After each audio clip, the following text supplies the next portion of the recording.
நடத்துவதுண்டு.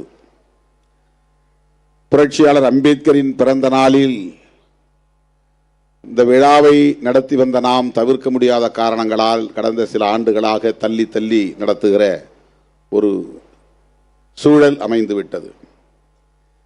இந்த ஆண்டு மே 31ஆம் தேதி நாம் மதச்சார்பின்மை காப்போம் பேரணியை அறிவித்த சூழலில் இந்த விழாவை உடனடியாக நடத்த இயலாமல் இன்றைக்கு ஜூன் 24ஆம் தேதி நடத்தி கொண்டிருக்கிறோம். பேரணியும் தள்ளி போய்விட்டது. 31ஆம் தேதி நடத்துவதாக இருந்த பேரணி ஜூன் 14ஆம் தேதி நாம் நடத்தும் நிலை உருவானது. தமிழ்நாட்டு அரசியல் அரங்கில் பெரும் அதிர்வை ஏற்படுத்திய பேரணி திருச்சி பேரணி. சனாதன சக்திகளின் அடிவயிற்றில் புலி கரைத்த பேரணி திருச்சிராப்பள்ளியில் நடைபெற்ற மதச்சார்பின்மை காப்போம் பேரணி. சங்க பரிவாரங்கள் நம்முடைய முதல் எதிரியே சிறுத்தைகள் தான் என்று சொல்லக்கூடிய வகையிலே சனாதனத்தை வேறொருப்போம் என்று முழங்கிய பேரணி திருச்சிராப்பள்ளியிலே நாம் நடத்திய மதச்சார்பின்மை காப்போம் பேரணி. ஏற்கனவே நாம் நடத்திய தேசம் காப்போம் பேரணியை நம்மால் தான் வெல்ல முடியும் என்பதை காட்டுகிற பேரணியாக இந்த பேரணி அதைவிட பன்மடங்கு பெருந்திரள் பேரணியாக அமைந்திருந்தது. அப்படி ஒரு மகத்தான பேரணியை, மாபெரும் பேரணியை, பெருந்திரள் பேரணியை வெற்றிகரமாக நடத்தி தந்த என் உயிரின் உயிரான விடுதலை சிறுத்தைகள் அனைவருக்கும் இந்த நேரத்தில் நான் எனது நெஞ்சார்ந்த நன்றியை உரித்தாக்குகிறேன். இந்த ஆண்டு விருதுகளுக்கான சான்றோர்களை நாம் எவ்வாறு தேர்வு செய்திருக்கிறோம் என்பதை இந்த அரங்கில் நீங்கள் அவர்கள் ஆற்றிய உரைகளில் இருந்து அறிந்திருக்க முடியும். இத்தகைய சான்றோர் பெருமக்களோடு நாம் உரையாட வேண்டும். அவர்களின் உரைகளை பல மணி நேரம் அமர்ந்து நாம் கேட்க வேண்டும். அதன் மூலம் கருத்தியல் தளத்திலே நம்மை நாமே செழுமைப்படுத்திக் கொள்ள வேண்டும் என்கிற ஒரு ஏற்பாடாகவே இந்த விழாவை நான் பார்க்கிறேன்.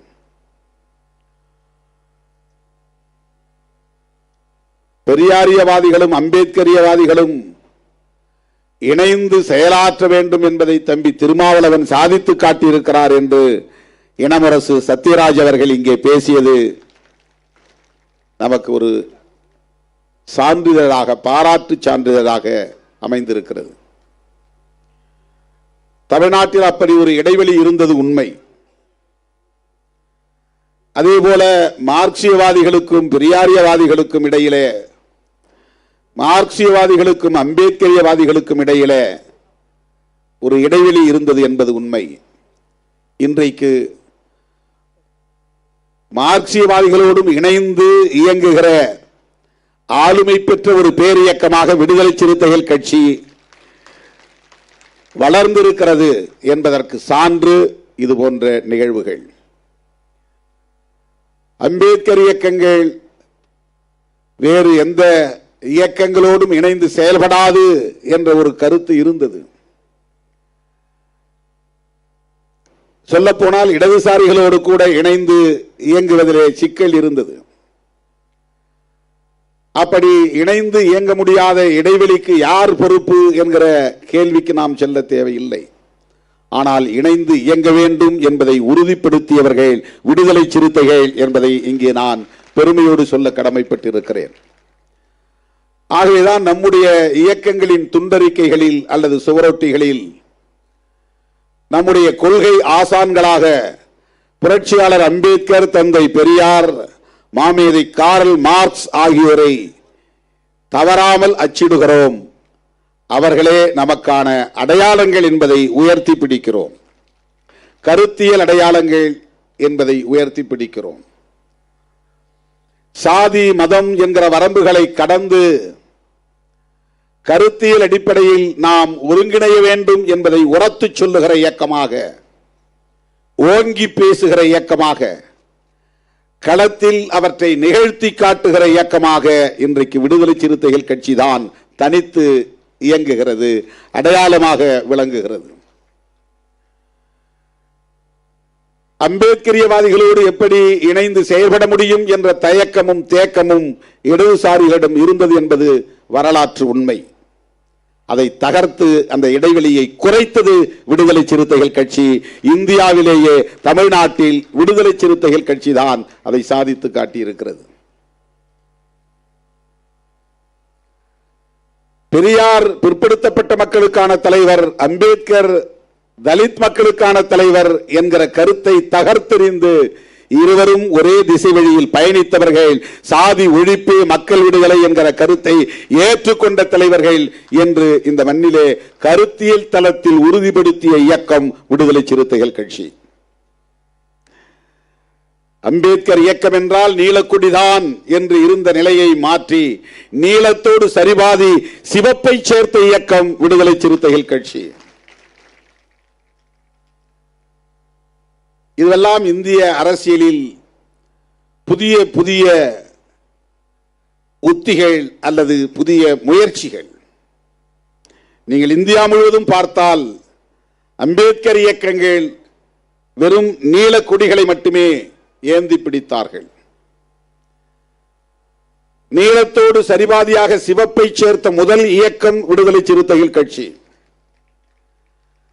அதை போல பெரியாரை அம்பேத்கரோடு இணைத்து மக்களை அமைப்பாக்க வேண்டிய தேவை இருக்கிறது என்பதை முதலில் தமிழகத்திலே உறுதிப்படுத்தியவர்கள் விடுதலை சிறுத்தைகள்.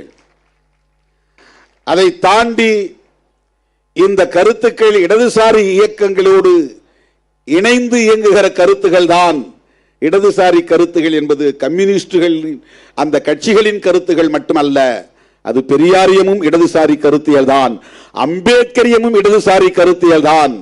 அது ஆரியத்திற்கு எதிரானது, பார்ப்பனியத்திற்கு எதிரானது, சனாதனத்திற்கு எதிரானது, இந்துத்துவ அஜெண்டாவிற்கு எதிரானது என்பதை உரத்து சொன்ன இயக்கம் விடுதலை சிறுத்தைகள் கட்சி. ஆகவே இந்த மேடையில் நாம் அம்பேத்கரியவாதிகளையும் பெரியாரியவாதிகளையும் மார்க்சியவாதிகளையும் ஒரு சேர அமர வைக்கிறோம். இவர்கள் வேறு வேறு அல்ல, வெவ்வேறு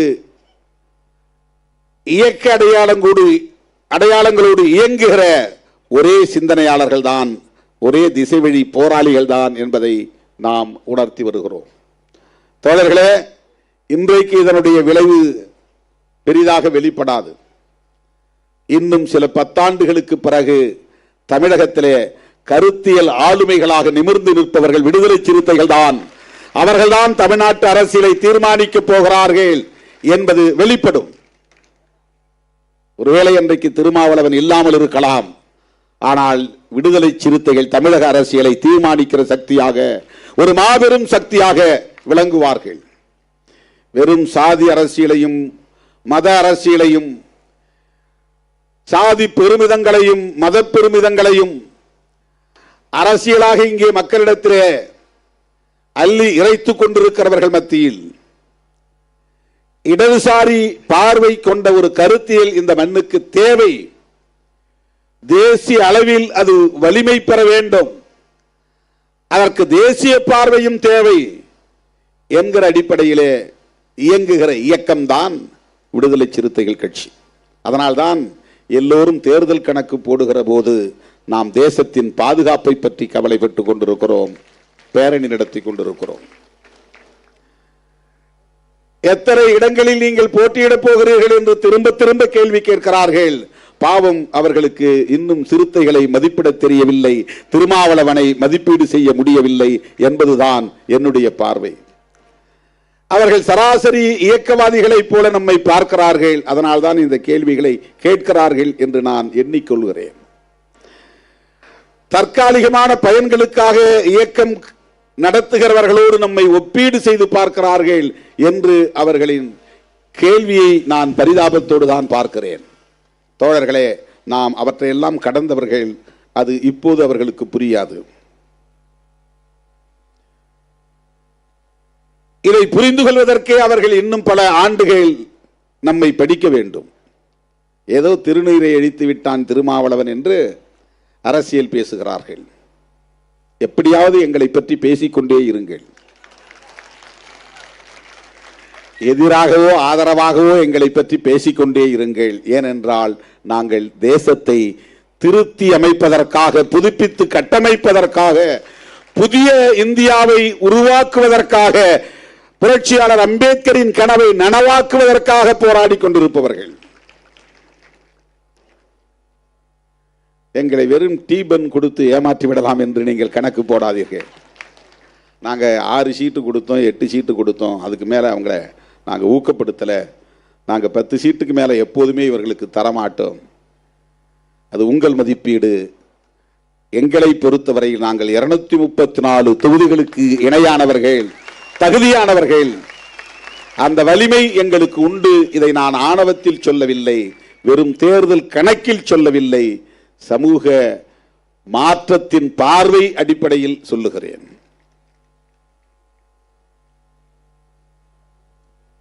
அதனால்தான் தேசம் காப்போம் பேரணி நடத்திய நாம் இன்றைக்கு மதச்சார்பின்மை காப்போம் பேரணியை நடத்துகிறோம்.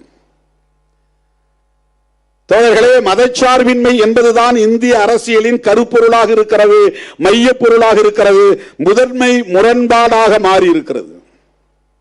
Primary contradiction in the politics in our country. நம்முடைய தேசத்தில் இன்றைக்கு பிரதானமான முதன்மையான முரண்பாடாக இருப்பது செக்யூலரிசம் என்பதுதான். ஒரு அணி ப்ரோ செக்யூலரிசம், இன்னொரு அணி ஆன்டி செக்யூலரிசம். இதுதான் இந்தியாவில் இன்றைய அரசியல். ஒரு அணி அம்பேத்கர் ஆதரவு அணி, இன்னொரு அணி அம்பேத்கருக்கு எதிரான அணி. இதுதான் இன்றைக்கு இந்திய தேசிய அரசியல். ஒரு அணி அரசமைப்பு சட்டத்திற்கு ஆதரவான அணி ப்ரோ கான்ஸ்டிடியூஷன், இன்னொரு அணி அரசமைப்பு சட்டத்திற்கு எதிரான அணி, அது ஆன்டி கான்ஸ்டிடியூஷன். இப்படி இந்திய அரசியலில் பல முரண்கள் இருந்தாலும் கூட முதன்மை முரண்பாடாக மாறி நிற்கிறது. அதற்காக நாம் பிஜேபிக்கு நன்றி சொல்ல கடமைப்பட்டிருக்கிறோம்.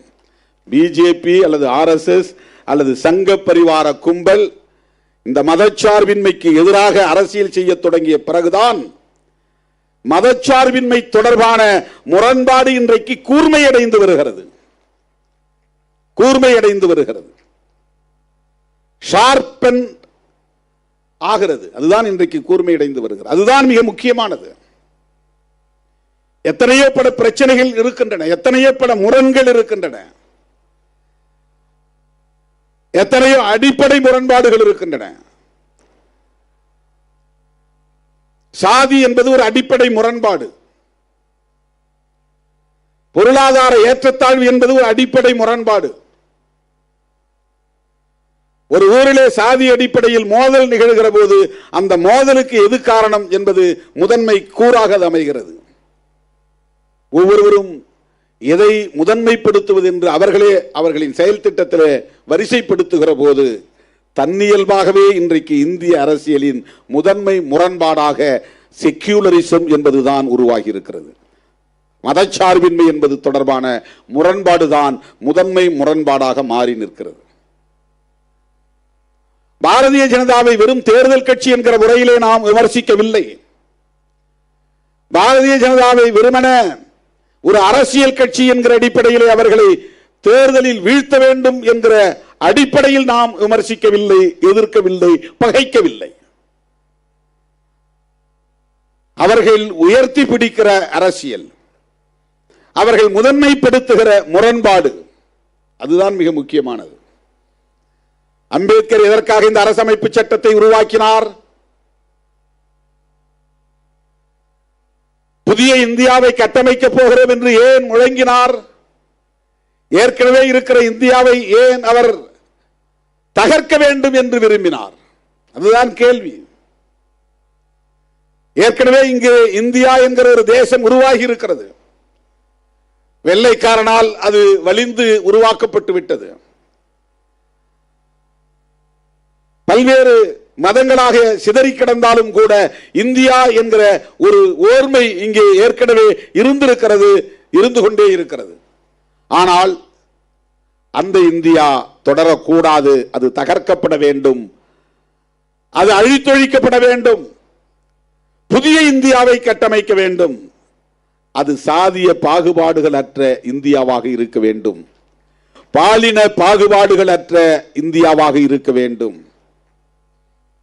ஆண் பெண் என்கிற பாலினத்திற்கு இடையிலான பாகுபாடு, டிஸ்கிரிமினேஷன்ஸ், ஏற்கனவே இருக்கிற இந்தியா டிஸ்கிரிமினேட்டரி இந்தியா. புரட்சியாளர் அம்பேத்கர் அவர்கள் விரும்புகிற இந்தியா ஈக்குவாலிட்டி என்கிற சமத்துவம் இந்தியா.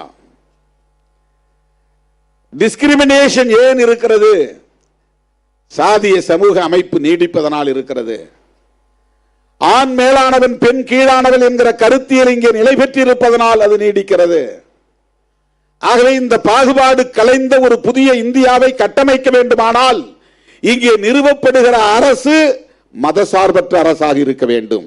இதுதான் இங்கே இருக்கிற பிரச்சனை. இதுதான் சங்க பரிவாரங்களின் இறுதி இலட்சியம் என்ன என்றால், முஸ்லிம்களை விரட்ட வேண்டும் என்பதல்ல, கிறிஸ்தவர்களை விரட்ட வேண்டும் என்பதல்ல. அவர்களுக்கு தெரியும், முஸ்லிம்களும் கிறிஸ்தவர்களும் இந்த மண்ணின் பூர்வீக குடிகள் தான். அவர்கள் யாரும் அராபியாவில் இருந்து வந்தவர்கள் இல்லை, ஐரோப்பாவில் இருந்து வந்தவர்கள் இல்லை, அந்நிய தேசத்தை சார்ந்தவர்கள் இல்லை, இந்த மண்ணை ஆக்கிரமித்த கும்பல் இல்லை. இந்த மண்ணின் மைந்தர்கள் தான், பூர்வீக குடிகள் தான். மதம் மாறி இஸ்லாமியர்களாக இருக்கிறார்கள், கிறிஸ்தவர்களாக இருக்கிறார்கள் என்பது அவர்களுக்கு தெரியும். ஆனால் அவர்கள் மீது வெறுப்பை விதைத்து பெரும்பான்மை இந்துக்களை ஓரணியில் திரட்டி ஆட்சி அதிகாரத்தை தக்க வைத்துக் கொண்டால்தான் அரசமைப்பு சட்டத்தை தூக்கி எறிய முடியும். புரட்சியாளர் அம்பேத்கர் கண்ட கனவை சிதைக்க முடியும். இதுதான் சங்க பரிவாரங்களின் நோக்கம். இதை தமிழ்நாட்டில் முதலமைச்சர் பதவியை பிடிக்கிறதுக்காக முயற்சி செய்யறாங்க நினைக்காதீங்க, அல்லது பிரதமர் பதவிதான் அவர்களது இறுதி இலட்சியம், இறுதி இலக்கு என்று கருதாதீர்கள். அந்த பதவியிலே தொடர வேண்டும், ஆட்சி அதிகாரத்தை தக்க வைத்துக் கொள்ள வேண்டும், எல்லா மாநிலங்களிலும் தாங்கள் விரும்புகிற ஒரு அரசே அமைய வேண்டும் என்றெல்லாம் அவர்கள் விரும்புவதற்கு காரணம் புரட்சியாளர் அம்பேத்கர் அவர்களால் வகுத்தளிக்க பெற்ற அரசமைப்பு சட்டம் ஒரு புதிய இந்தியாவை உருவாக்கி கொண்டே இருக்கிறது, ஒரு அமைதி புரட்சியை உருவாக்கி கொண்டே இருக்கிறது, சமூக நீதியின் மூலமாக சமத்துவத்தை உருவாக்கி கொண்டே இருக்கிறது. அடிநிலையில் உழன்றவர்கள் இன்றைக்கு ஆளுமை மிக்கவர்களாக தலை நிமிர்ந்து நிற்கிறார்கள். கோட்டு சூட்டு அணிந்து வீறு நடை போடுகிறார்கள்.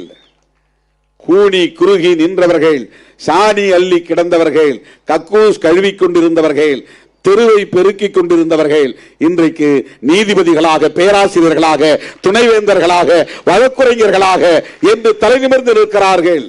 கோவணம் கட்டி கொண்டிருந்தவர்கள் இன்றைக்கு கோட்டு சூட்டு போட்டு நிமிர்ந்து நடக்கிறார்கள். இதுவெல்லாம் அவர்கள் விரும்பாத ஒன்று, விரும்பத்தகாத ஒன்று. இவையெல்லாம் நிகழ்கிறது. எதனால் நிகழ்கிறது? புரட்சியாளர் அம்பேத்கர் வகுத்தளித்த அரசமைப்பு சட்டம் இதை தக்க வைத்துக் கொண்டிருக்கிறது, பாதுகாத்துக் கொண்டிருக்கிறது. இல்லைன்னா இயக்கமே நம்மால் உருவாக்க முடியாது, இப்படி ஒரு அமைப்பே நம்மால் உருவாக்கி இருக்க முடியாது. இன்றைக்கும் கொடியேற்றுவதற்கு நாம் போராட வேண்டியிருக்கிறது, பேனர் கட்டுவதற்கு போராட வேண்டியிருக்கிறது, பொதுக்கூட்டம் நடத்துவதற்கு, பேரணி நடத்துவதற்கு போராட வேண்டியிருக்கிறது. இந்த சமூகம் எவ்வளவு இறுக்கமாக இருக்கிறது என்பதை புரிந்து கொள்ள வேண்டும். அடிநிலையில் உழலக்கூடியவர்கள் தலை நிமிர்ந்து விடக்கூடாது, ஒரு அரசியல் சக்தியாக வலிமை பெற்றுவிடக் கூடாது என்பதற்கு ஏதுவாக இந்த சமூக கட்டமைப்பு ஏற்கனவே நிறுவப்பட்டிருக்கிறது. என்ன முயற்சி செய்தாலும் உன்னால் அந்த அரங்கத்திற்குள்ளே நுழைய முடியாது, என்ன முயற்சி செய்தாலும் அந்த நெடுஞ்சுவரை உன்னால் தாண்ட முடியாது, என்ன முயற்சி செய்தாலும் அந்த கதவுகளை உன்னால் திறக்க முடியாது, என்ன முயற்சி செய்தாலும் கருவறைக்குள் உன்னால் போக முடியாது என்கிற ஒரு எஸ்டாபிளிஷ்மெண்ட், ஒரு சமூக கட்டமைப்பு இங்கே ஏற்கனவே நிறுவப்பட்டு விட்டது. அவற்றையெல்லாம் ஆயுதம் கொண்டு தகர்க்க புரட்சியாளர் அம்பேத்கர் முயற்சிக்கவில்லை. ஆயுதம் கொண்டு தகர்க்க முடியாது என்பது அவருக்கு தெரியும். இஸ்ரேலில் இருந்து ஈரானின் அணு உலைக்களங்களை, யுரேனியம் செறிவூட்டுகிற பாதாள அறைகளை குறிவைத்து தாக்குகிற ஆயுதங்கள் இன்றைக்கு இஸ்ரேலிடம் இருக்கிறது. பதிலடி கொடுக்கிற அளவுக்கு வலிமை ஈரானுக்கு இருக்கிறது. வம்புக்கே தலையீடு செய்து ஈரானை அச்சுறுத்துகிற அளவுக்கு அமெரிக்காவிடம் ஆயுதங்கள் இருக்கின்றன. இந்த நாடுகளிடமெல்லாம் பூமியை பலமுறை அழித்தொழிக்கக்கூடிய அளவுக்கு அணு ஆயுதங்கள் இருக்கின்றன. இப்படிப்பட்ட அணு ஆயுதங்களால் தகர்க்க முடியாத ஒன்று இந்தியாவிலே சாதிய சமூக கட்டமைப்பாக இருக்கிறது. எந்த ஆயுதங்களாலும் தகர்க்க முடியாது. ஏனென்றால் இது கருத்தியல் வடிவம் கொண்டிருக்கிறது. கெட்டி தட்டி போய் இறுகி கிடக்கிறது. உளவியல் அடிப்படையிலே தான் மாற்றத்தை கொண்டு வர முடியும்.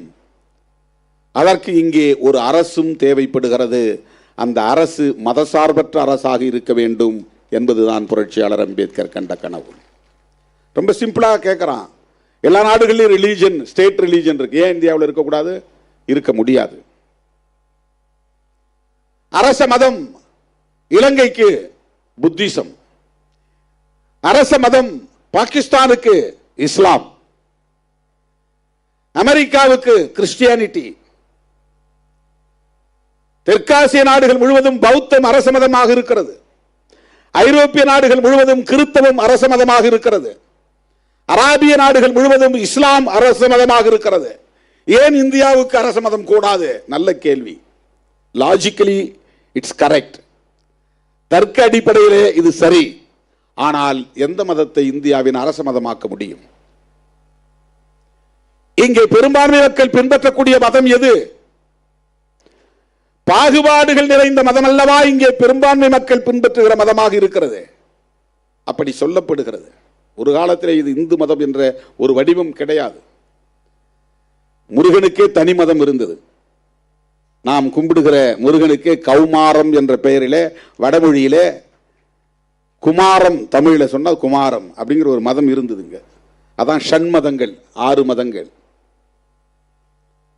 சைவம், வைணவம், காணபத்தியம், கணபதியை கும்பிடுறது, அந்த மதத்துக்கு பேரு காணபத்தியம்.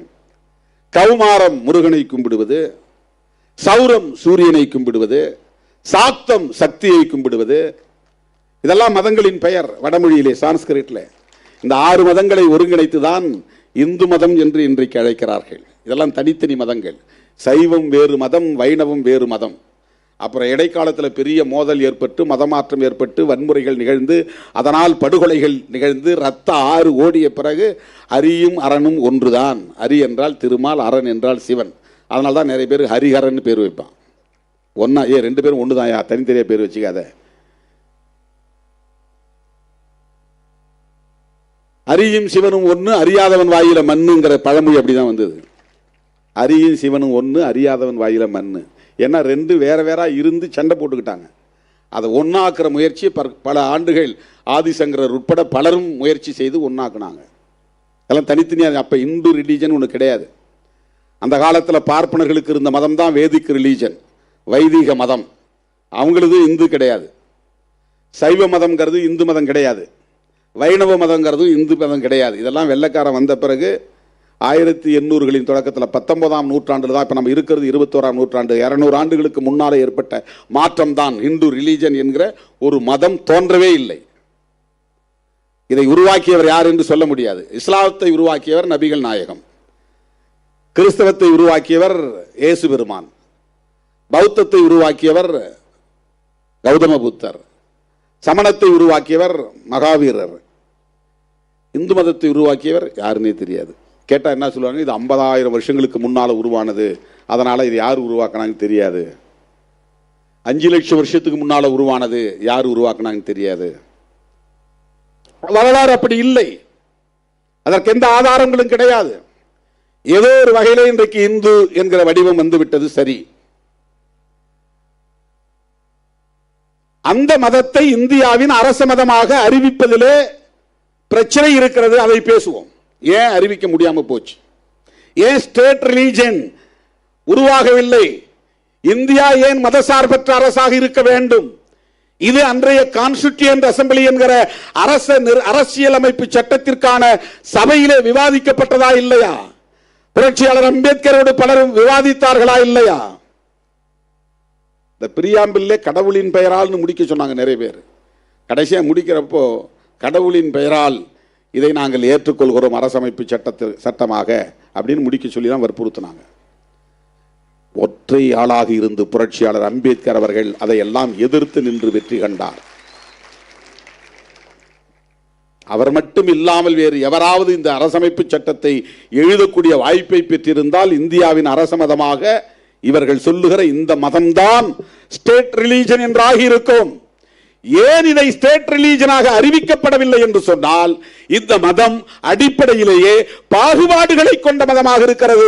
உலகத்தில் எந்த மதமும் பிறப்பின் அடிப்படையில் உயர்வு தாழ்வை ஏற்கவில்லை. எல்லா மதமும் சகோதரத்துவத்தை மட்டுமே அடிப்படை கோட்பாடாக கொண்டிருக்கிறது. ஆன்மா, இந்த உயிர் மூச்சு கோட்பாடு என்னன்னா ஃப்ரெட்டர்னிட்டி என்பதுதான். Golf. Recommended by McLaren Automotive and trusted by drivers that demand the best. அவையெல்லாம் வளர்ச்சி அடைந்திருக்கின்றன. எந்த மதத்தை எடுத்தாலும் அதுல சகோதரத்துவம் உண்டு. அண்ணன் தம்பியா இருப்போம், அன்பை வளர்ப்போம். பௌத்தம் அதுதானே சொல்லுது. பௌத்தத்தில் கடவுள் கிடையாது, வழிபாடு கிடையாது, சடங்கு சம்பிரதாயங்கள் கிடையாது, தனி மனித ஒழுக்கத்தையும் சமூக ஒழுக்கத்தையும் பேசுகிற ஒற்றை மதம். அந்த காலத்தில் வேதிக் ரிலிஜன், வேத மதத்தை சார்ந்தவர்கள் இதை நாத்திக மதம் என்று பரப்பினார்கள். அதனால் தான் அழித்தொழித்தார்கள். பௌத்தத்தை நாத்திக மதம் என்று சொல்லிதான் அழித்தொழித்தார்கள். வேறு எந்த ஒரு தேசத்திலும் இல்லாத அளவுக்கு இந்தியாவிலே பௌத்தம் செழித்தோங்கி இருந்த வரலாறு இன்றைக்கு நம்முடைய விருது பெற்ற ஜம்புலிங்கம் அவர்கள் குறிப்பிட்டார். தமிழ்நாட்டில் பௌத்தம் செழித்திருந்தது. இன்றைக்கு எங்கே? சிலைகள் எல்லாம் ஏன் உடைக்கப்பட்டன? அம்பேத்கர் சிலைகளை உடைக்கிற அந்த செயல் இருக்கிறதே, அது புத்தர் சிலைகளை உடைத்த வரலாற்றின் எச்சம். அது புத்தர் சிலையை உடைத்த அந்த பண்பாட்டின் எச்சம். அது ஒரு பண்பாட்டு எச்சம். அம்பேத்கர் சிலையை உடைக்கிறான்னா புத்தர் சிலையை உடைச்ச வரலாறு. அவன் முன்னோர் புத்தர் சிலையை உடைச்சான், அவன் வாரிசிலைக்கு அம்பேத்கர் சிலையை உடைக்கிறான். அதே சாதியவாதி நாளைக்கு திருமாவளவன் படத்தையும் எரிப்பான். ஏன்னா அது பண்பாட்டு எச்சம். அது தொடருது, அது அவனுடைய ஜீன்லயே அது வருது. ஏன் குடிசையை கொளுத்துறான்னா, அன்னைக்கு பௌத்த பள்ளிகளை கொளுத்துறான். எங்கெல்லாம் பௌத்த மடம் இருக்கோ அந்த மடத்தை கொளுத்துறான். எங்கெல்லாம் பௌத்த பிக்குகள் இருந்தார்களோ தேடி போய் கழுத்தை எடுத்து கொன்றார்கள். அந்த மதத்தை அடியோடு வேரோடு வேரடி மண்ணோடு வெட்டி சாய்ப்போம் என்பதை போல அந்த மதத்தை அழித்தொழித்தார்கள். அது நல்ல கருத்துக்களை பரப்பியது, நாத்திக கருத்துக்களை பரப்பியது என்று குற்றம் சாட்டினார்கள். நல்ல கருத்துக்களை பரப்பிய ஒரு இயக்கத்தை, பௌத்த இயக்கத்தை அழித்தொழித்தார்கள். அந்த மதம் சகோதரத்துவத்தை பேசுகிறது, இஸ்லாம் சகோதரத்துவத்தை பேசுகிறது, சமணம் சகோதரத்துவத்தை பேசுகிறது, கிறிஸ்தவம் சகோதரத்துவத்தை பேசுகிறது. இந்து மதம் சகோதரத்துவத்தை பேசுகிறதா? மேல் பாதிக்குள்ளே என்னால் நுழைய முடியவில்லையே. திருநீரை அழித்து விட்டதாக ஆத்திரப்படுகிற நீ என்னை அழைத்து செல்ல தயாராக இருக்கிறாயா? கோவிலின் கருவறைக்குள்ளே அழைத்து செல்வதற்கு முன்னால் ஒரு போராட்டம் நடத்த முடியுமா?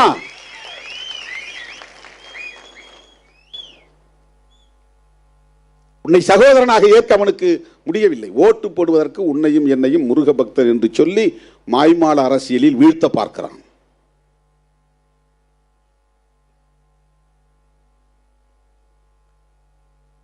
இந்து மதத்தில் சகோதரத்துவம் இல்லை என்பதனால் அரசியல் நிர்ணய சபையில் வெகுவாக விவாதிக்கப்பட்டு இந்த மதத்தை அதிகாரபூர்வமாக அரசமைப்பு சட்டத்தின் மூலம் அரச மதம் என்று அறிவிக்க கூடாது என்கிற நிலைப்பாட்டை எடுத்தார்கள்.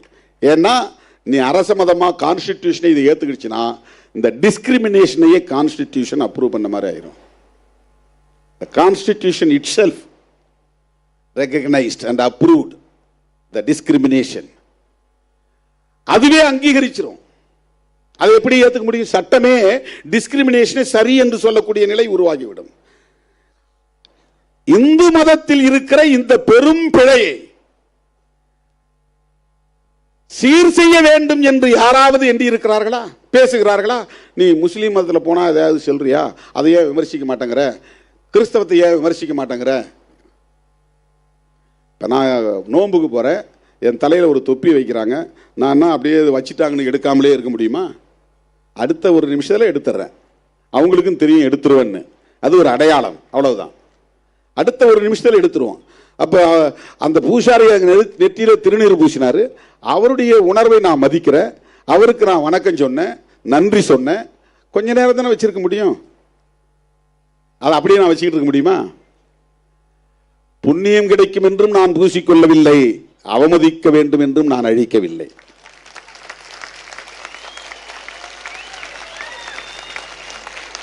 இது அந்த அற்பர்களுக்கு தெரியாது, ஏனென்றால் அவர்களுக்கு அரசியல் தெரியாது.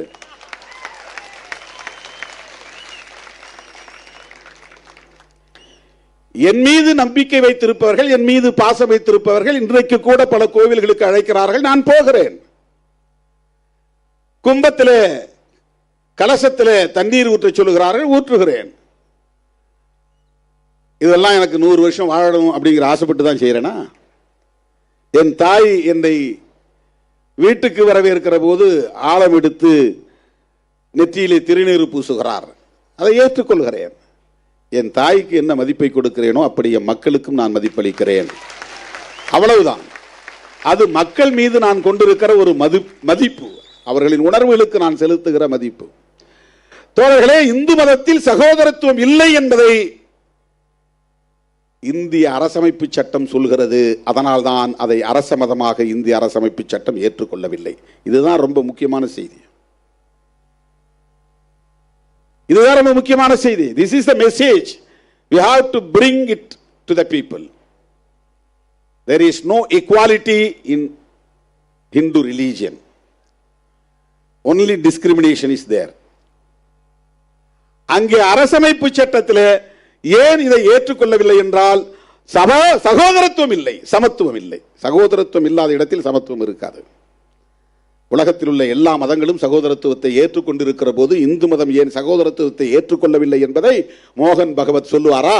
அதற்கு விளக்கம் சொல்லுவாரா? மோடி சொல்லுவாரா? அமித்ஷா சொல்லுவாரா? RSS அமைப்புகளை சார்ந்தவர்கள் சொல்லுவார்களா?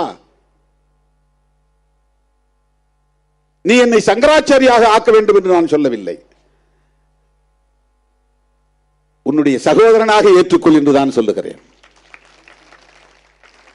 உன்னால் அது முடியாது. ஆனால் என்னை நீ இந்து என்று சொல்லி ஏய்க்க பார்க்கிறாய், முருக பக்தன் என்று சொல்லி ஏய்க்க பார்க்கிறாய். தமிழ்நாட்டிலே முருக பக்தர்கள் மட்டும்தான் இருக்கிறார்களா? அதைவிட அதிகமாக ஐயப்ப பக்தர்கள் இருக்கிறார்கள். முருகன் கதையை சொன்னால் மணிக்கணக்கிலே பேச வேண்டியிருக்கும். எங்கள் மண் ஐவகை நிலம் கொண்ட தமிழ் மண், அதிலே குறிஞ்சி மண்ணின் தலைவன் தான் முருகன். குறிஞ்சி திணையின் தலைவன் தான் முருகன். அவன் எங்களைப் போல் பிறந்தான், எங்களைப் போல் வாழ்ந்தான், எம் மக்களை வழிநடத்தினான் என்பதுதான் எங்கள் இலக்கியம் சொல்லுகிறது, தமிழ் இலக்கியம் சொல்லுகிறது, சங்க இலக்கியம் சொல்லுகிறது. புராண கதைகளில் வரக்கூடிய பாத்திரம் அல்ல முருகன். பிறந்தான், வளர்ந்தான், வாழ்ந்தான், மக்களை ஆண்டான் என்கிற குறிப்புகளை கொண்ட இலக்கியங்களை நாங்கள் பெற்றிருக்கிறோம். அவனை சுப்பிரமணியன் ஆக்கிவிட்டார்கள். தோழர்களே, ஒரு உண்மையை நீங்கள் தெரிந்து கொள்ள வேண்டும். எந்த பிராமணரும் தன்னுடைய பிள்ளைக்கு முருகன் என்று பெயர் வைக்க மாட்டார்கள். முருக பக்தர்கள் நடத்துகிற RSS காரர்கள் இந்த கருத்துக்கு பதில் சொல்ல தயாரா?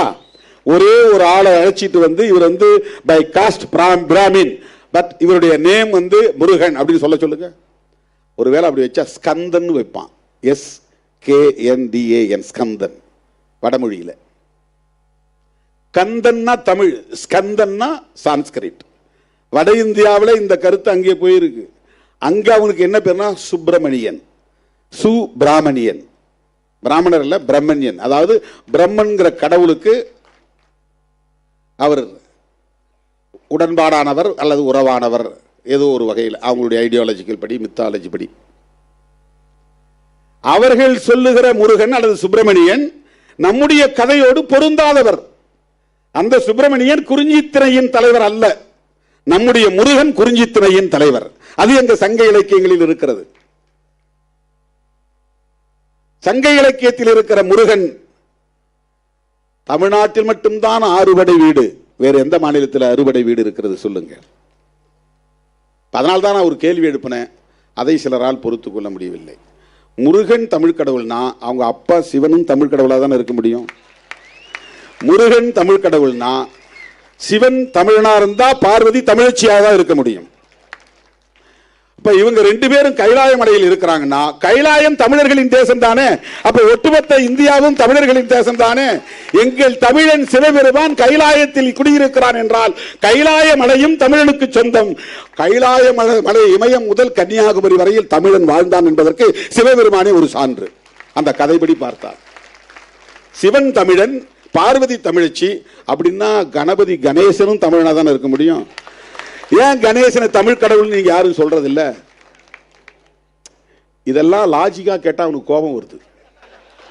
எங்களை மட்டும் ஏன் அசிங்கப்படுத்துறான்? இந்த கதைகள்லாம் வேறு மதத்தில் இல்லையே. இந்த மாதிரி புராண கதையாடல்கள் வேறு மதங்கள்ல இருந்தா சொல்லுங்க, நம்ம பேசுவோம். இந்த மாதிரி கதையாடல்கள் இல்லை. இப்ப எங்களுடைய அடையாளங்களையும் வரலாறையும் நீங்கள் திருடிக்கொண்டு அதற்கு புதிய புதிய அடையாளங்களை தந்து புதிய புதிய விளக்கங்களை தந்து எங்களை ஏய்த்து பாகுபடுத்தி பிளவுபடுத்தி சிதறடித்து சிதைத்துக் கொண்டிருப்பதை அம்பேத்கரின் பிள்ளையாக இருந்து கொண்டு எப்படி வேடிக்கை பார்க்க முடியும்? பெரியாரின் பிள்ளையாக இருந்து கொண்டு எப்படி வேடிக்கை பார்க்க முடியும்? நாங்கள் இயக்கம் கண்டிருப்பது நாடாளுமன்றத்திற்கு சட்டமன்றத்திற்கு சீட்டு பேசுவதற்காக அல்ல, பேரம் பேசுவதற்காக அல்ல. நான் திடீர்னு தேர்தல் பாதையை வேண்டான்னு சொன்னாலும் சொல்லிடுவேன் என்னைக்காக ஒரு நாள்.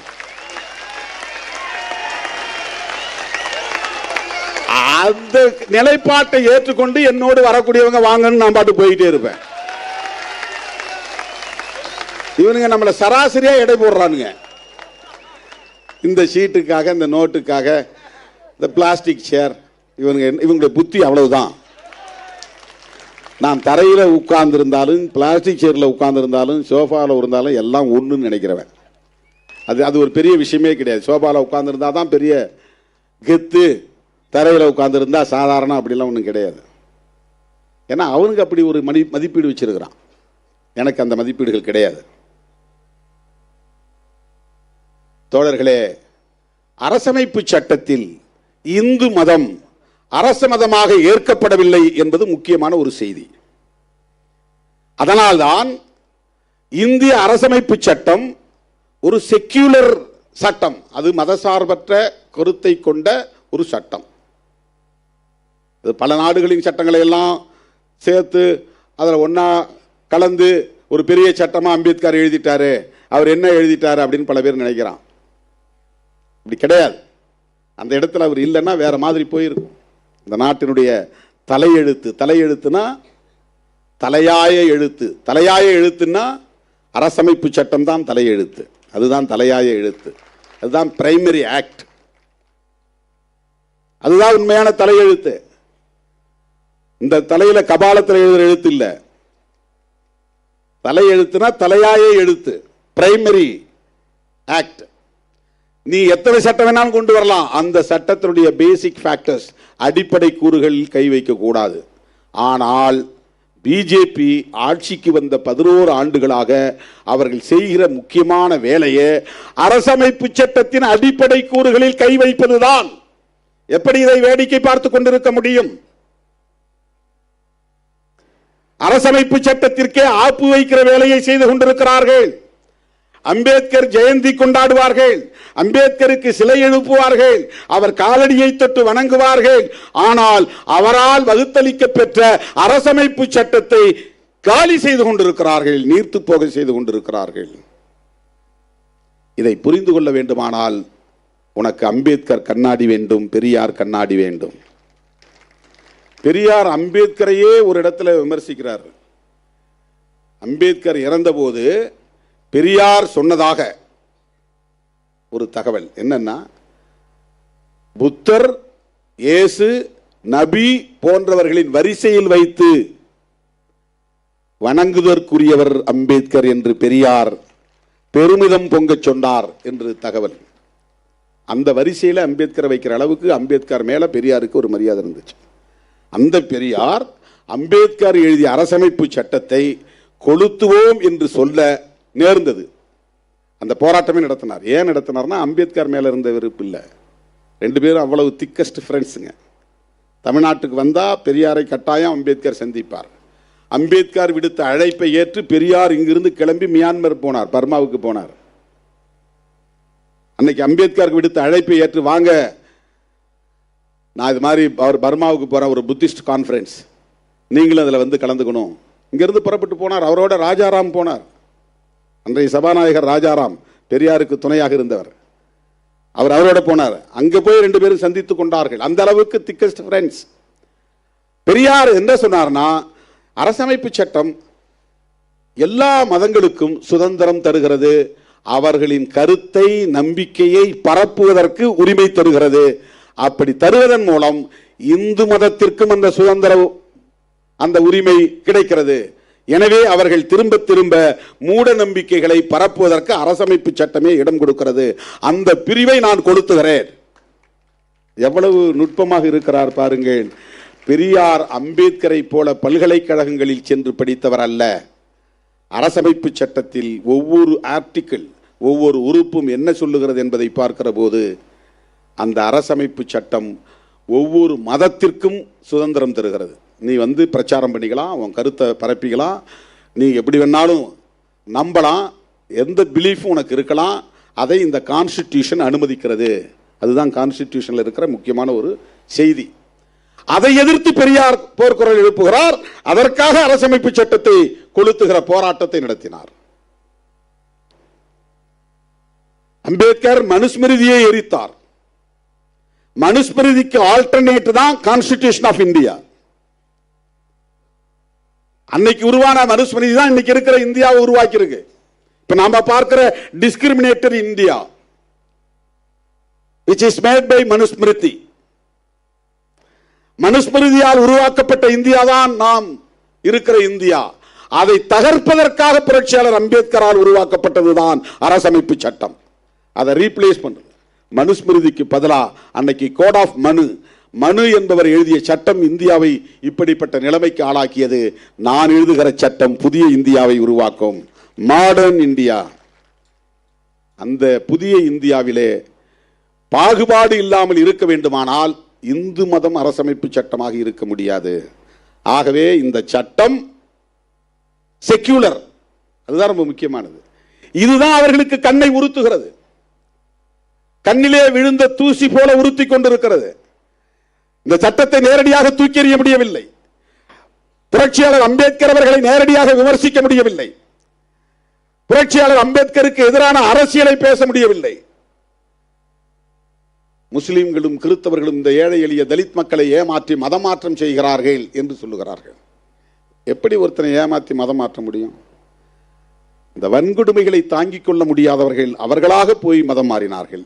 இந்தியாவுக்குள்ளே இருக்கிற முஸ்லிம்கள் எல்லாம் ஒரு காலத்தில் இப்படிப்பட்ட வன்கொடுமைகளுக்கு ஆளான முன்னோரின் வாரிசுகள்.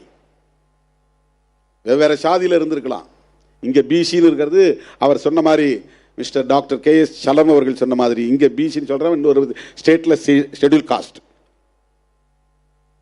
அடிப்படையில் எல்லாம் டிராவிடியன்ஸ், அவன் பார்வையில் எல்லாம் சூத்ராஸ்.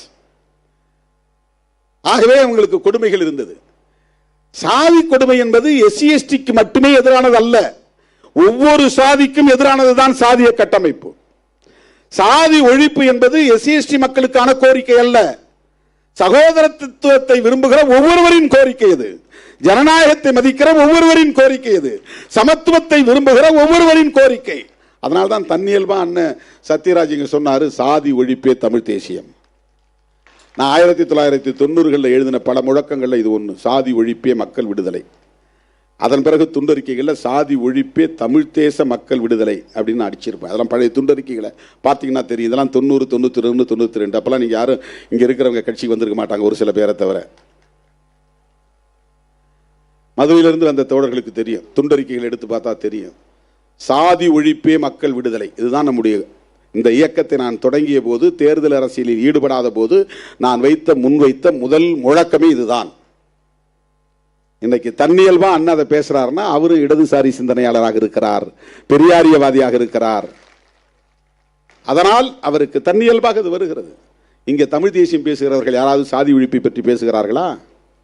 அதை விட பெரிய அபத்தம் என்னவென்றால், பெரியாரை எதிர்த்து தமிழ் தேசியம் கட்டுகிறார்கள். தமிழ் தேசியத்தின் உண்மையான எதிரி யார் என்பதை கூட உங்களால் அடையாளம் காண முடியவில்லை என்கிற போது நீங்கள் எப்படி தமிழ் தேசியத்திற்கு ஆதரவான சக்தியாக இருக்க முடியும்? இது பெரிய முக்கியமான ஒரு செய்தி. இது தமிழ் தேசியம் பேசுகிறார்கள், போலி தமிழ் தேசியத்தை பேசுகிறார்கள். உள்ளபடியே தமிழ் தேசியத்தின் எதிரி எதுவாக இருக்க முடியும் என்றால் இந்திய தேசியமாகத்தான் இருக்க முடியும். தெலுங்கர் எப்படி தமிழ் தேசியத்திற்கு எதிராக இருக்க முடியும்? கன்னடன் எப்படி தமிழ் தேசியத்திற்கு எதிராக இருக்க முடியும்? அவனவன் தேசியத்தை அவனவன் கட்டியமைக்க வேண்டும். ஒவ்வொரு தேசிய இனமும் ஒருங்கிணைந்து ஐக்கிய முன்னணியை கட்டி எழுப்ப வேண்டும். வலிந்து இந்திய தேசியத்தை அவர்கள் உருவாக்குகிறார்கள். அது இன்றைக்கு பிஜேபியால் முன்வைக்கப்படுகிற இந்துத்துவ தேசியமாக இருக்கிறது, மதவழி தேசியமாக இருக்கிறது. அதையெல்லாம் பேசாமல், அதையெல்லாம் எதிர்க்காமல், அதையெல்லாம் அம்பலப்படுத்தாமல், அவர்கள்தான் இவ்வளவுக்கும் காரணம் என்று சொல்லாமல், அவர்களுக்கு பின்னால் இருக்கிற அதானி அம்பானி போன்ற பெருமுதலாளிகளை பேசாமல் பெரியாரை போய் எதிர்க்கிறார்கள் என்று சொன்னால் இவர்கள் யாருடைய ஆட்கள் என்பதை புரிந்து கொள்ள வேண்டும். தோழர்களே, மத பெருமிதம் பேசுகிற இடத்தில் நீங்கள் எச்சரிக்கையாக இருக்க வேண்டும். சாதி பெருமை பேசுகிற இடத்திலே எச்சரிக்கையாக இருக்க வேண்டும். திராவிட அரசியலை எதிர்ப்பவர்களிடம் எச்சரிக்கையாக இருக்க வேண்டும். அதிலும் குறிப்பாக பெரியாரை விமர்சிப்பவர்களிடம் எச்சரிக்கையாக இருக்க வேண்டும். இது ஒரு மெசேஜ் நான் சொல்றேன், ரொம்ப முக்கியமான செய்தி இது. எல்லோரும் இங்கே குழப்பிக் கொண்டிருக்கிறார்கள். கருத்தியல் அடிப்படையில் நமக்கு ஒரு தெளிவு தேவை, நமக்கு ஒரு தொலைநோக்கு பார்வை தேவை. அதிமுக வெறும் அரசியல் ஆதாயம் கருதி இன்றைக்கு பாரதிய ஜனதாவோடு சேர்ந்து கொண்டு நியாயப்படுத்தி பேசிக் கொண்டிருக்கிறார்கள். உள்ளபடியே எம்ஜிஆருக்கும் ஜெயலலிதாவுக்கும் அவர்கள் விசுவாசமாக இருந்திருந்தால் அவர்களால் பிஜேபியோடு சேரவே முடியாது. எடப்பாடி பழனிசாமி அவர்கள் மீது நான் மரியாதை வைத்திருக்கிறேன். நீங்கள் மிகப்பெரிய வரலாற்று பிழையை செய்கிறீர்கள். சமூக நீதி அரசியலை கற்று வளர்ந்த அதிமுக தொண்டர்களை எல்லாம் பாஜகவுக்கான ஆட்களாக மாற்றிக் கொண்டிருக்கிறீர்கள். சங்க பரிவாரங்களுக்கு தொண்டு செய்யக்கூடிய தொண்டர்களாக மாற்றிக் கொண்டிருக்கிறீர்கள். அடிப்படை பிரச்சனைகளுக்காக போராடாதவர்கள் இன்றைக்கு எந்த ஒரு பக்தனும் கேட்காத நிலையிலே முருக பக்தர் மாநாடு நடத்துகிறார்கள். அவர்கள் உண்மையிலேயே முருக பக்தர்கள் அல்ல, மோடி பக்தர்கள். அது மோடி பக்தர்களின் மாநாடு, அது முருக பக்தர்களின் மாநாடு கிடையாது. முருக பக்தர் மாநாடு நாமளும் போயிருக்கணும்ல, நாமெல்லாம் முருக பக்தர்கள் தானே. நாம அவரை கடவுளா நினைக்கிறனால நம்முடைய முன்னோரா நினைக்கிறோம் இல்ல. தமிழ் முன்னோர்களில் அவரும் ஒருவர் என்பதுதானே நமக்கு சங்க இலக்கியம் சொல்லுகிறது. குறிஞ்சி திணையின் தலைவர் தானே. அவர்கள் என்ன சதித்திட்டம் தீட்டி வருகிறார்கள் என்பது அதிமுக தலைவர்களுக்கு தெரியாதா? RSS நிகழ்ச்சியிலே போய் கலந்து கொள்ளக்கூடிய அளவுக்கு எப்படி நீங்கள் நீர்த்து போனீர்கள்? முருகபக்தர் மாநாட்டிலே போய் அமர்ந்திருக்கிற போது அண்ணாவை இழிவுபடுத்தி வீடியோ ஒளிபரப்புகிறார்களே, அதையெல்லாம் எப்படி உங்களால் வேடிக்கை பார்க்க முடிகிறது? இது எங்கே போய் முடியும்? நாங்க திமுக கூட்டணியில் இருக்கிறதால தான் இப்படி பேசுறீங்க சொல்றீங்க. கிடையாது. அதிமுகவையும் ஒரு திராவிட இயக்கம் என்று நம்புவதால் இதை பேசுகிறோம். அதிமுக தலைவர்களும் தொண்டர்களும் பெரியார் வழி வந்தவர்கள் என்று நம்புவதால் இதை பேசுகிறோம். இல்லைன்னா அதை பேச போறதில்லை, அதை பேச வேண்டிய அவசியமும் இல்லை. இன்னைக்கு என்ன நிலைமை? மனைப்பட்டா கேட்டு போராடிய வரலாறு பாஜகவுக்கு உண்டா? எத்தனை முருக பக்தர்களுக்கு மனைப்பட்டா இல்லாமல் இருக்கிறது? கோடிக்கணக்கான பேர் மனைப்பட்டா இல்லாமல் இருக்கிறார். உலகத்தில் எந்த நாட்டிலும் மனைப்பட்டா கேட்டு மனு போடுகிற அவலம் கிடையாது, இந்தியாவை தவிர. இந்தியாவை தவிர உலகத்தில் எந்த நாட்டிலும் மண்ணின் மைந்தர்கள் எனக்கு மனைப்பட்டா இல்லை, நான் புறம்போக்கிலே கிடக்கிறேன், ஏரி புறம்போக்கிலே, குட்டை புறம்போக்கிலே, நத்தம் புறம்போக்கிலே கிடக்கிறேன், குடிசையிலே கிடக்கிறேன், எனக்கு வீடு மனைப்பட்டா வேண்டும் என்று மனு போடுகிற அவலம் உலகத்தில் இந்திய மண்ணில் மட்டும்தான் இருக்கிறது. அந்த மக்களுக்காக என்ன போராட்டங்களை நீங்கள் முன்னெடுத்திருக்கிறீர்கள்? மண்ணுரிமை போராட்டம் நடத்தியவர்கள் விடுதலை சிறுத்தைகள். மனைப்பட்டா இல்லாத அனைவருக்கும் மனைப்பட்டா வழங்க வேண்டும் என்று கோரிக்கை வைத்து 5 கோரிக்கைகளை முன்வைத்து நாம் போராட்டம் நடத்தி இருக்கிறோம். ஃபீல்டுக்கே வராதவன் இன்னைக்கு உட்கார்ந்துட்டு எங்கே ஒரு மூலையில ஃபேஸ்புக்கில் எழுதிட்டு இருக்கிறான். அவனுக்கு ஃபீல்டு எக்ஸ்பீரியன்ஸ்னா என்னன்னே தெரியாது. 1 கிலோமீட்டர் தூரம் அவன் பயணித்தாதான் தெரியும் இந்த சாதி இறுக்கம் நிறைந்த சமூக கட்டமைப்பிலே பாயிண்ட் டு பாயிண்ட் டிராவல் பண்றது எவ்வளவு பெரிய ஸ்ட்ரகிள்ங்கிறது அவனுக்கு தெரியாது. ஒரு கொடியேற்றுவது என்பது எவ்வளவு பெரிய யுத்தம் என்பது களத்தில் நிற்கிற நமக்குத்தான் தெரியும். இந்த மக்களுக்கான பிரச்சனைகளை வெளிச்சம் போட்டு அம்பலப்படுத்தியது இந்த இயக்கம். அதெல்லாம் யாரும் புரிந்து கொள்ள முடியாது. சோசியல் மீடியாவில் கண்டவெல்லாம் கண்டதை எழுதுறான். நான் அவர்களுக்காக பேசவில்லை.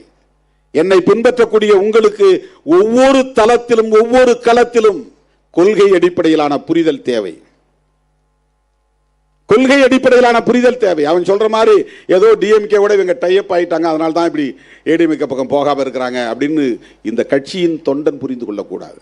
இந்த கட்சியின் தலைவர்கள் புரிந்து கொள்ளக்கூடாது, தவறாக புரிந்து கொள்ளக்கூடாது.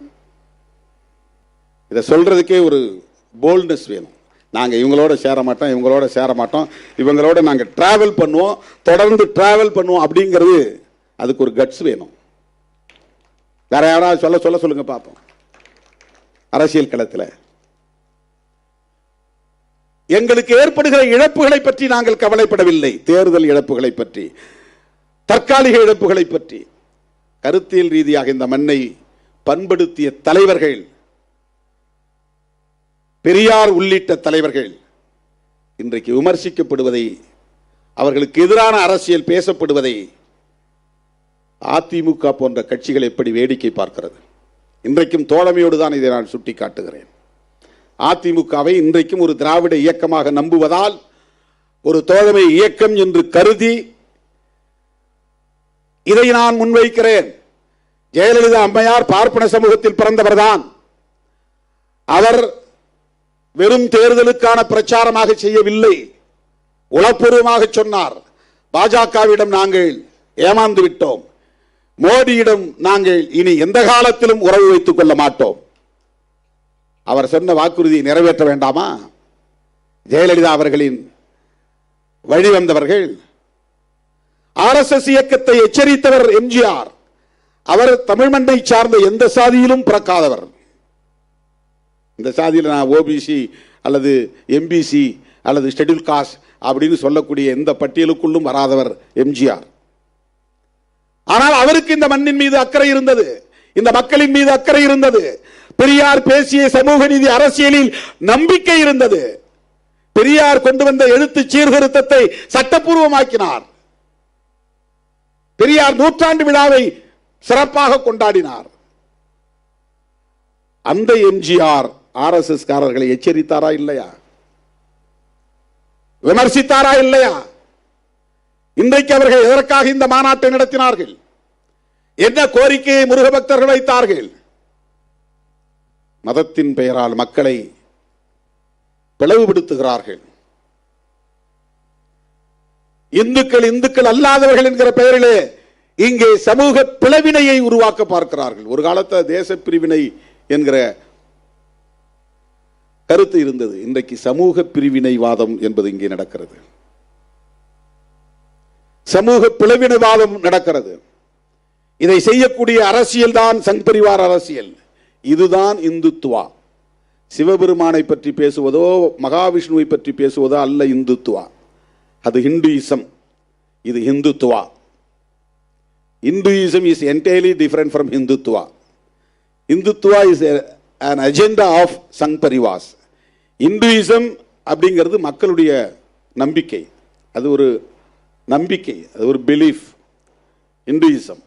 இந்துத்துவா என்பது சங் பரிவார்களின் செயல் திட்டம். அது அதுல ஒன்று கான்ஸ்டிடியூஷனை தூக்கி எறிவது, ஸ்டேட் ரிலீஜனை டிக்ளேர் செய்வது, இந்தியா அல்லது பாரத் என்கிற பெயரை மாற்றி இந்துஸ்தான் அல்லது இந்து ராஷ்டிரா என்று டிக்ளேர் செய்வது. இதெல்லாம் நடந்தா என்ன ஆகும்? 2000 வருஷங்களுக்கு பின்னால் மீண்டும் இந்தியா போகும். 2000 வருஷங்களுக்கு முன்னால் எப்படி இந்தியா இருந்ததோ அப்படித்தான் இந்தியா போகும். அதை தடுக்க வேண்டிய தேவை இருப்பதனால் சங் பரிவார்களிடம் எச்சரிக்கையாக இருங்கள் என்று சொல்லுகிறோம். அதனால்தான் அந்த கருத்துள்ள இடதுசாரி சக்திகளோடு நாம் கைகோர்த்து நிற்கிறோம். திமுக உள்ளிட்ட மதசார்பற்ற முற்போக்கு கூட்டணி. அந்த கூட்டணிக்கு பேர் கலைஞர் எப்படி வச்சிருக்காரு பாருங்க, மதசார்பற்ற முற்போக்கு கூட்டணி. ஜனதான்னு ஒரு கட்சி, ஒரு கூட்டணி உருவாச்சு காங்கிரஸை வீழ்த்துவதற்காக. ஆல் இண்டியா லெவல்ல ஜனதான்னா மக்கள் அணின்னு பேரு. அந்த ஜனதாவில் ஒரு இயக்கமா இருந்தது ஜனசங்கம், மக்கள் சங்கம். அதுதான் பிற்காலத்தில் பாரதிய ஜனதான் மாறிச்சு. அதிலிருந்து பிரிஞ்சு வந்தவங்கல்ல ஜனதா தள், அதுல விபி சிங் ஒரு முக்கியமான தலைவர். அந்த ஜனதா தள் பிரியும் போது தேவகவுடா போன்ற தலைவர்கள்லாம் ஜனதா தள் செக்யூலர் அப்படின்னு பேர் வச்சாங்க. தலைவர்கள், நமக்கு முன்னர் இருந்த தலைவர்களை எப்படி இந்த செக்யூலரிசத்தின் மீது ஒரு ஈடுபாடு கொண்டிருக்கிறார்கள், கருத்து ஊன்றி தலைப்பை கூட, ஒரு இயக்கத்தின் தலைப்பில் கூட செக்யூலர் அப்படிங்கிற ஒரு பெயரை வச்சிருக்காங்க பாருங்க. Janata Dal United, Janata Dal Secular. செக்யூலரிசம்ங்கிறது நீண்ட நாட்களாக அரசியல் புழக்கத்தில் இருந்து வருகிறது. அதற்கு என்ன காரணம் என்றால், வளர்ந்து வருகிற போதே பாரதிய ஜனதா எப்படிப்பட்ட அரசியலை முன்னெடுக்கும் என்பதை தொலைநோக்கு பார்வையில் புரிந்து கொண்டு முன்னுணர்ந்து Stop wasting time applying for jobs on LinkedIn or Naukri or other online job portals. You know why? Because HR posts only 20% of the jobs on these sites, and most of them are entry-level jobs. But if you're a mid or senior level professional, you need to tap into the hidden 80% of the job market, because this is where you can find a gold mine of opportunities with higher salaries, great work culture, and growth opportunities. And I'll show you exactly how you can do that in my free Dream Job webinar. In this webinar, you'll discover my proven CAR framework that's helped over 25,000 working professionals learn how to find their dream jobs in companies like Deloitte, Amazon, Goldman Sachs, JP Morgan, and many more. Click the link below and join the free webinar right now. I'll see you on the inside.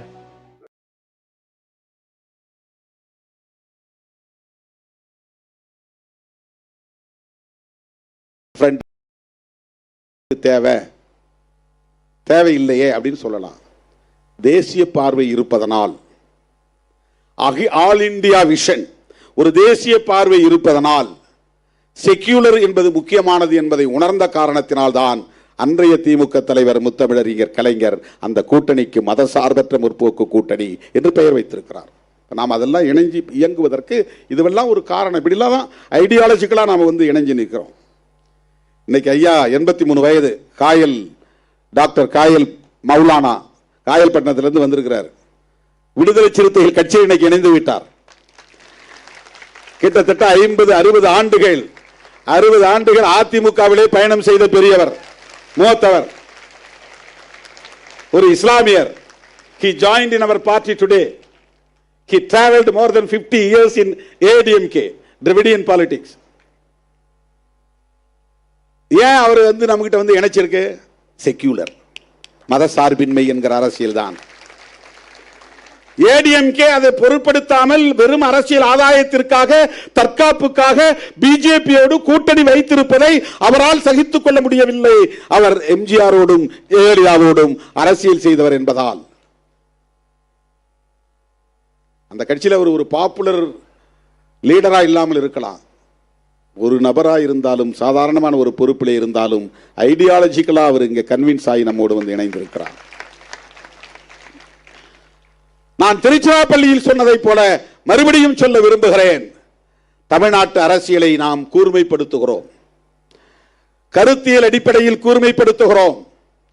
சனாதன சக்திகளா, விடுதலை சிறுத்தைகளா என்பதுதான் தமிழ்நாட்டு அரசியல்.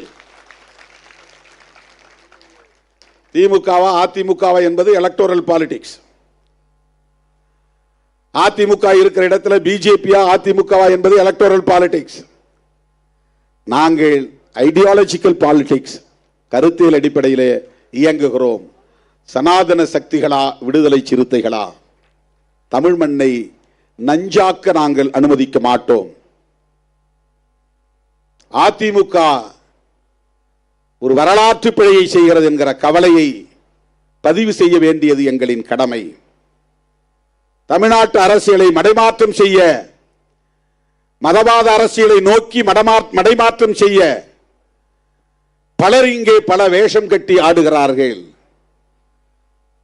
போலி தமிழ் தேசியம் பேசக்கூடியவர்களும் அந்த அரசியலை தான் இன்றைக்கு முன்னெடுக்கிறார்கள். இதற்கெல்லாம் நாம் ஒருபோதும் இடம் கொடுக்க கூடாது.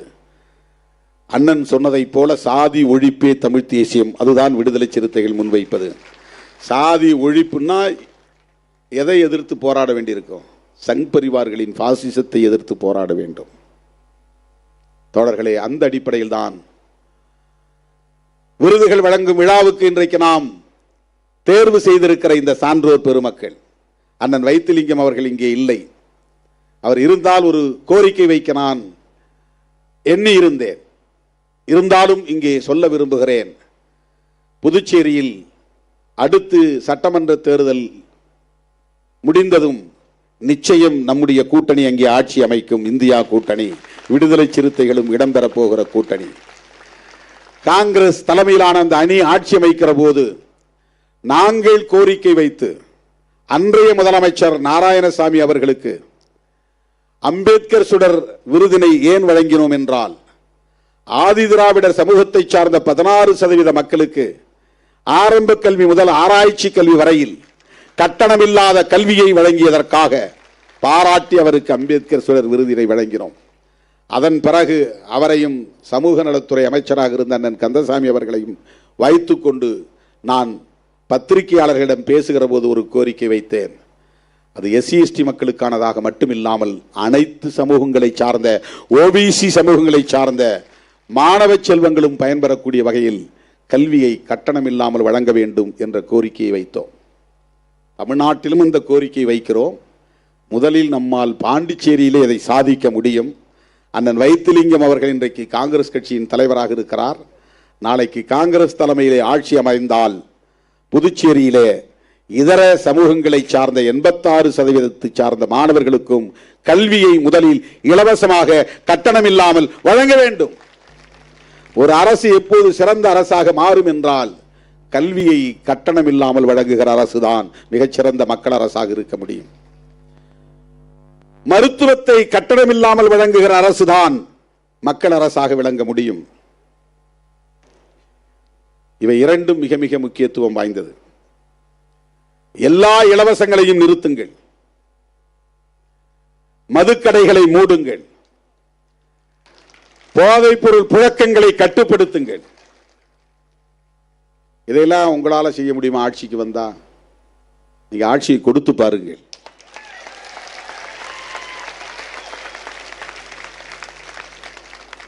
மற்றவங்க மாதிரி 400 ரவுடின்னு நாங்க பேச வரல. சார் சார் என்னையை ஏத்துங்க, 400 ரவுடி தான். சார் சார் என்னையை ஏத்துங்க, 400 ரவுடி தான். என்ன சொல்றது எல்லாருக்கும் எளிது, செய்ய முடியுமான்னு ஒரு கேள்வி வரும். புரட்சியாளர் அம்பேத்கருக்கு அந்த எண்ணம் இருந்ததால் தான் இப்படி ஒரு அரசமைப்பு சட்டத்தை எழுத முடிந்தது. அந்த எண்ணம் இல்லைன்னா எழுத முடிஞ்சிருக்காரு. இதே SC சமூகத்திலே இன்னொரு ஆள் யார் கையிலையாவது இது கிடைச்சிருந்து, ஒரு பெரிய ஸ்காலர் கையில் கிடைச்சிருந்தா அவர் இப்படி ஒரு அரசமைப்பு சட்டத்தை, மதசார்பற்ற அரசு என்கிற ஒரு நிலையை ஏற்றிருப்பாரா, செய்திருப்பாரா என்பது கேள்விக்குறிதான். இந்த சமூகத்தில் எத்தனை பேர் நாங்கள்லாம் அப்படி பிறந்தவங்க இப்படி பிறந்தவங்க, எங்களுக்கு அம்பேத்கர் தலைவர் இல்லைன்னு சொல்றவங்களாம் இருக்கிறான். சிவபெருமான் வர்க்கத்தை சார்ந்தவர்கள் நாங்க. ஏன்னா அவர் சுடலையாண்டின்னு கூப்பிடுறாங்க. அவர் சுடுகாட்டில் பிணஞ்சுட்டவரா காட்டுறாங்களாம், சுடலையாண்டின்னு. அதனால இவனும் தன்னை பிணஞ்சுடுறவன் நினைச்சுக்கிட்டு எங்க சாதிங்கிறான். ஏதோ ஒரு காரணம் சொல்றான். சிவபெருமான் தமிழர் அப்படின்னு கூட வச்சு, தமிழ்ச்சங்கத்தின் முதல் தமிழ்ச்சங்கத்தின் தலைவர்ங்கிற கருத்து உண்டு. சிவபெருமான் ராவணனே தமிழ்ச்சங்கத்தில் இருந்தவர், மிகச்சிறந்த தமிழ் அறிஞர் அப்படிங்கிற கருத்து உண்டு. இவங்கெல்லாம் ஒரு உண்மையை நீங்க தெரிஞ்சுக்கணும். இந்த கடவுள்களில் யாருமே பிராமணர்கள் கிடையாது, எல்லாமே டிராவிடியன்ஸ் தான். அது ட்ரைபல்ஸ். சிவபெருமான் ஒரு ட்ரைபு, முருகனே ஒரு ட்ரைபு. அதனால தான் வள்ளியை கல்யாணம் பண்ணிக்கிட்டாரு.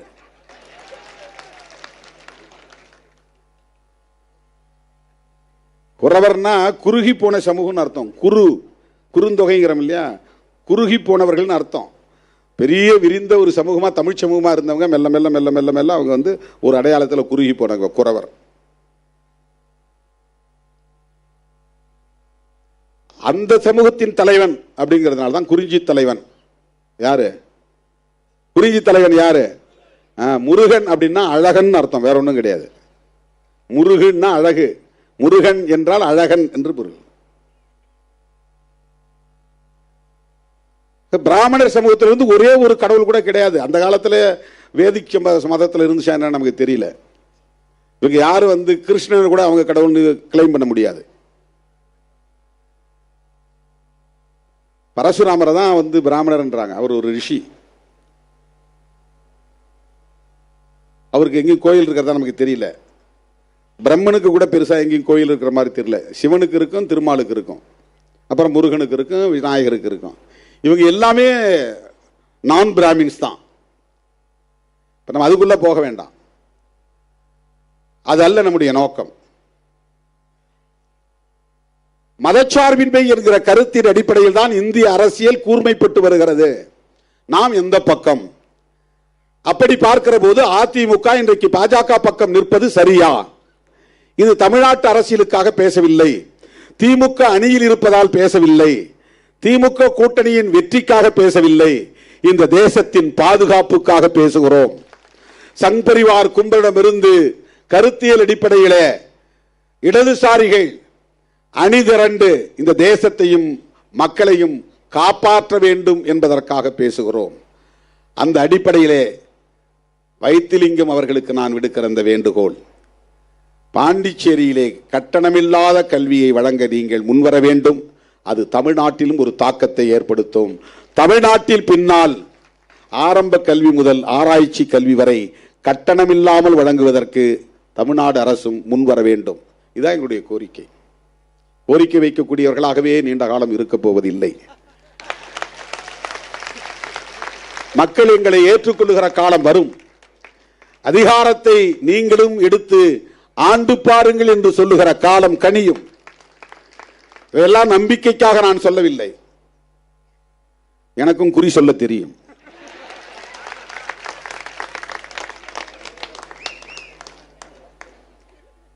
சிறுத்தைகள் ஒரு நாள் ஆளும் சக்தியாக பரிணமிப்பார்கள் என்கிற நம்பிக்கை உண்டு.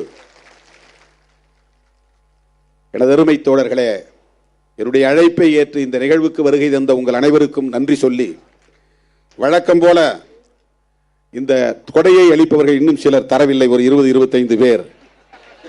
அவர்கள் ஓடிவிடக் கூடாது, இருந்து வழங்க வேண்டும் என்று கேட்டுக்கொண்டு, இந்த நிகழ்ச்சியில் இராஸ் எம்எல் பெயர் விடுபட்டு போனது, அவரும் நன்கொடை வழங்கியிருக்கிறார், அவருக்கும் நன்றி. பணம் எடுத்து வந்தவர்கள் இருந்து வழங்கிவிட்டு போக வேண்டும் என்று கேட்டுக்கொண்டு, நான் விடுத்த அழைப்பை ஏற்று கோட்டு சூட்டோடு வந்து இந்த நிகழ்வை சிறப்பித்த என் உயிரின் உயிரான விடுதலை சிறுத்தைகளுக்கு சிறப்பான நன்றியை சொல்லி, நம்முடைய அழைப்பை ஏற்று இந்த விருதுகளை பெற்ற சான்றோர் பெருமக்களுக்கும் நன்றி சொல்லி முடிக்கிறேன். நன்றி, வணக்கம்.